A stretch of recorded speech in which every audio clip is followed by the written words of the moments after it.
So I want to talk a little bit about a sermon that Pastor Hammond gave this Sunday, and he spoke on Luke 23 verses 42 and 43, which state, "Then he said, 'Jesus, remember me when you come into your kingdom.'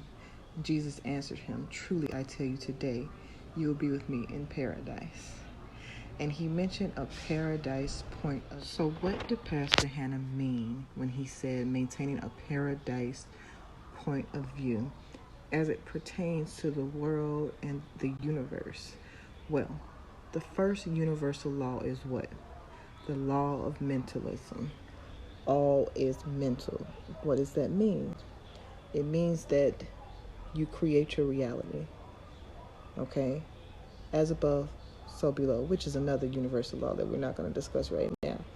But if you create your reality, then if you maintain a paradise point of view, then you essentially create that in your reality despite what is going on around you, right? It's really that one of the basis of the laws of attraction. It all ties in together. The third universal law is the law of vibration, which is the main component of the law of attraction, which is the law of vibration, meaning frequency. Everything has a frequency to it.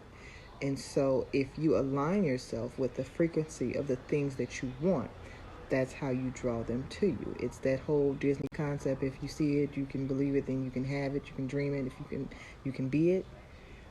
So when he's saying maintain that paradise point of view, you're maintaining the frequency of the paradise, things that you want, and that is how ultimately you are drawing them to you and keeping them within your eyesight. If you don't maintain a paradise point of view, for example, like right now when we're going through a lot of things, then you fall into a frequency that is going to draw things to you that you don't want. For example, if you're living and walking in fear, you're going to draw things that are less than desirable. It's kind of has a lot to do. You ever remember that saying that God looks after children and fools? Why do you think that God will look after children and fools and not look after anyone else? There's a very specific reason for that saying. The innocence and the joy and the openness and the imagination and the vibration that children have is very, very high. Children vibrate very high. Children are the closest thing that we have to God here on earth. They have not been influenced. They have not been tarnished.